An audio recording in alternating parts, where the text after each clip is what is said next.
Mendoan menyatu dalam doa dan renungan dari Katedral Yesus Raja Purwokerto, Senin 30 Januari 2023.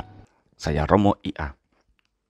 Saudari-saudara, selamat pagi. Berkat Tuhan semoga melimpahi kita hari ini agar semua karya baik yang kita rancang menemukan keberhasilannya. Mari kita awali hari ini dengan renungan dari Injil Markus bab 5 ayat 1 sampai dengan 20. Dalam nama Bapa dan Putra dan Roh Kudus, amin. Tuhan bersamamu dan bersama rohmu. Inilah Injil suci menurut Markus. Sekali peristiwa sampailah Yesus dan murid-muridnya di seberang danau Galilea, di daerah orang Gerasa. Baru saja Yesus turun dari perahu. Datanglah kepadanya seorang yang kerasukan roh jahat dari pekuburan.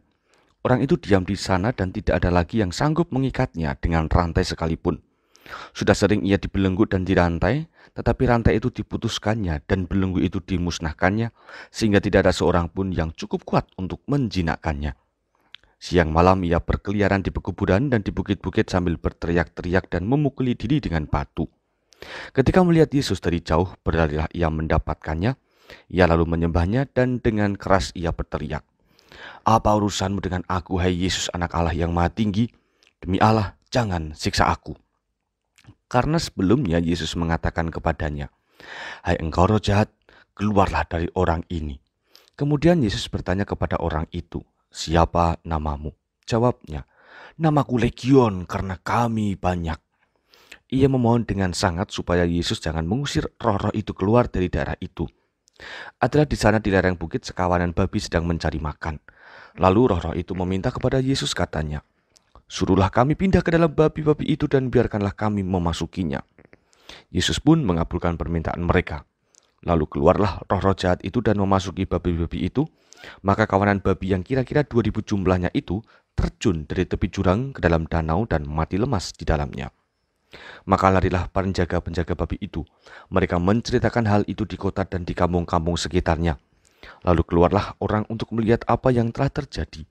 Mereka datang kepada Yesus dan melihat orang yang kerasukan itu duduk. Orang yang tadinya kerasukan legion itu kini berpakaian dan sudah waras. Maka takutlah mereka. Orang-orang yang telah melihat sendiri hal itu menceritakan apa yang telah terjadi atas orang yang kerasukan setan itu dan tentang babi-babi itu. Lalu mereka pun mendesak Yesus supaya Yesus meninggalkan daerah mereka. Pada waktu Yesus naik lagi ke dalam perahu, orang yang tadinya kerasukan setan itu meminta supaya dia diperkenankan menyertai Yesus. Tapi Yesus tidak memperkenankannya.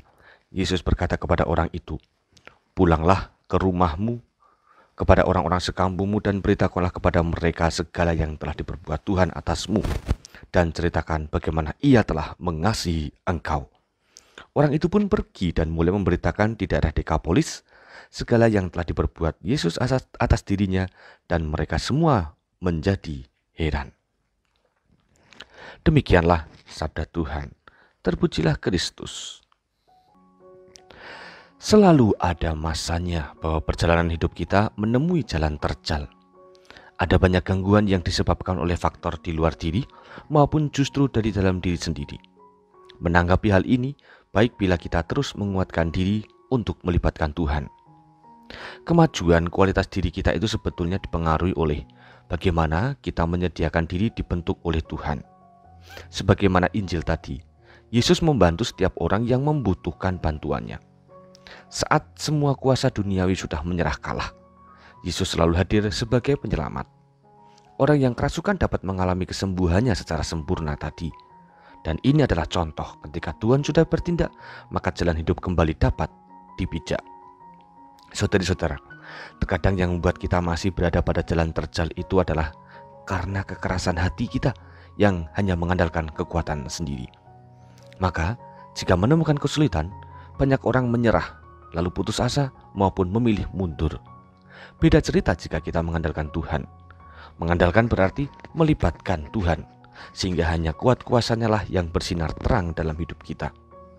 Maka pada hari ini, saudari-saudara, sanggupkah kita membiarkan Tuhan bekerja secara penuh pada semua elemen diri kita ini? Maukah kita dibentuk Tuhan dengan cara dan pola asuhnya? Tuhan memberkati. Mari berdoa.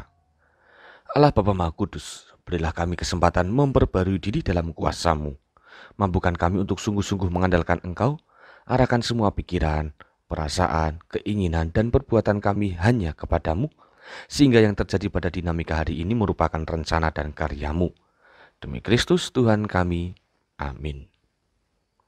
Tuhan bersamamu dan bersama rohmu. Kita semua, keluarga kita, dan segala rencana kebaikan kita senantiasa dalam berkat Allah, Bapa, Putra, dan Roh Kudus. Amin. Saudari-saudara, selamat beraktivitas. Tuhan berkati. Salam mendoan.